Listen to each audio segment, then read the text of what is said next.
नमस्कार दोस्तों, भक्तों, आज होई आठे व्रत पूजन विधि व कथा सुनाऊंगी।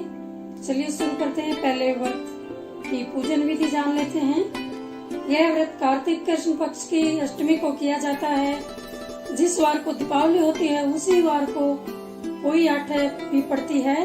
इस व्रत को संतान वाली स्त्रियां करती हैं। बच्चों की माँ दिन भर व्रत रखें। सायंकाल दीवार पर अष्टकोष्ठक को होई की पुतली रंग भरकर बनाएं। उसी पुतली के पास सेई तथा सेई के बच्चों के चित्र भी बनाएं। अगर किसी कारणवश चित्र न बना पाए तो बाजार में चार्ट उपलब्ध होते हैं। चार्ट ला के दीवार पे टांग लें और उसकी पूजा करें। सूर्यास्त के बाद अर्थात तारे निकल आने पर होई माता की पूजा करने से पहले पृथ्वी को पवित्र करके चौक फूल के एक लोटे में जल भरकर एक पटले पर कलश की भांति रख कर पूजा करें। होई माता का पूजन करने के बाद माता की कहानी सुने। होई माता की कहानी इस प्रकार से है। किसी नगर में एक साहूकार रहता था। उसके 7 लड़के थे। कार्तिक के महीने में दीपावली से पहले अपने मकान की लिपाई पुताई करने के लिए एक दिन उसकी स्त्री मिट्टी लाने के लिए खदान में गई। वहाँ एक जगह कुदाल से मिट्टी खोदने लगी। वहीं सेह की मांग थी। कुदाली अचानक से सेह के बच्चे को लगी और वह तुरंत मर गया। यह देखकर स्त्री अत्यंत दुखी हुई और अब क्या हो सकता था, वह पश्चाताप करती रही। घर चली आई। कुछ दिन बाद उसका बड़ा लड़का मर गया, फिर दूसरा लड़का भी मर गया। इस प्रकार 1 साल के अंदर उसके 7 लड़के चल बसे। तब वह अत्यंत दुखी रहने लगी। एक दिन रोते हुए उसने पड़ोसी की बड़ी बूढ़ी स्त्रियों से कहा कि मैं जानबूझकर कोई पाप नहीं किया। हाँ, एक बार मिट्टी खोदते हुए अनजाने में एक सेह के बच्चे को कुदाली लग गई थी। तब से 1 साल भी पूरा नहीं हुआ कि मेरे 7 बेटे मर गए। उन स्त्रियों ने उसे धीरज बंधाते हुए कहा कि तुमने लोगों के सामने अपना अपराध स्वीकार कर जो पश्चाताप किया है, इससे तुम्हारा आधा पाप धुल गया है। और तुम अष्टमी भगवती के पास सेह और सेह के बच्चों के चित्र बनाकर उनकी पूजा किया करो। ईश्वर की कृपा से तुम्हारा सारा पाप धुल जाएगा और तुम्हें फिर पहले की तरह पुत्र प्राप्त होंगे। उस स्त्री ने कार्तिक कृष्णाष्टमी को व्रत किया और तब से लगातार उसी भांति व्रत करती रही। ईश्वर की कृपा से उसे फिर 7 पुत्र प्राप्त हुए। तभी से इस व्रत की परंपरा चल पड़ी। होई माता की दूसरी कथा इस प्रकार से है। एक साहूकार था। उसके 7 लड़के थे, 7 बहुएं थी तथा एक कन्या थी। दिवाली के पहले कार्तिक वदी 8 को 7 बहुओं और अपनी इकलौती ननद के साथ जंगल में मिट्टी खोदने गईं। खदान में जहाँ वे मिट्टी खोद रही थी वहीं साहू की मांग थी। मिट्टी खोदते समय ननद के हाथ से सेह का बच्चा मर गया।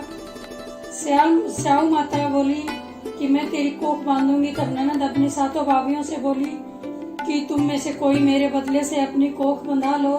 सब भाभियों ने अपनी कोख बंधवाने से मना कर दिया, परंतु छोटी भाभी सोचने लगी कि यदि मैं कोख नहीं बंधवाऊंगी तो सासू जी नाराज हो जाएंगी। ऐसा विचार कर उसने ननद के बदले अपनी कोख बंधवा ली। इसके बाद जब भी उसके लड़का होता वह 7 दिन बाद मर जाता। एक दिन उसने पंडित को बुलाकर पूछा कि क्या बात है, मेरी संतान जन्म में से 7वें दिन क्यों मर जाती है। पंडित ने बताया कि तुम सुरही गाय की पूजा किया करो। सुरही गाय साहू माता की वाहेली है। वह तेरी कोख छोड़े तो तेरा बच्चा जिएगा। इसके बाद वह बहू चुपचाप प्रातः काल उठकर सुरही गाय के पास सफाई आदि कराती। वो माता सोचने लगी कि ऐसा कौन है जो मेरी इतनी सेवा करता है, आज देखूंगी। वो माता सुबह तड़के उठी तो क्या देखती है कि एक साहूकार के बेटे की बहू साफ सफाई कर रही है। वो माता उससे बोली कि तुझे जिस वस्तु की इच्छा हो वह मुझसे मांग ले। तब साहूकार की बहू ने कहा, तुम्हारी वाइली साहू माता ने मेरी कोख बांध रखी है, मेरी कोख छुड़वा दो। गौ माता ने कहा, ऐसा ही होगा। तब गौ माता 7 समुद्र पार अपनी वाइली के पास उसको लेकर चली। रास्ते में कड़ी धूप थी, सो वे दोनों एक पेड़ के नीचे बैठ गई। उसी पेड़ पर ध्रुव पक्षी के घोंसले में एक बच्चा था।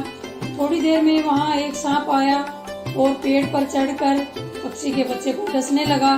तब साहूकार की बहू ने सांप मारकर उसे ढाल के नीचे दबा दिया और बच्चे को बचा लिया। थोड़ी देर बाद गरुड़ आया और साहूकारनी को अपनी चोंच से मारने लगा। तब साहूकारनी बोली कि मैंने तेरे बच्चे को मारा नहीं बल्कि रक्षा की है।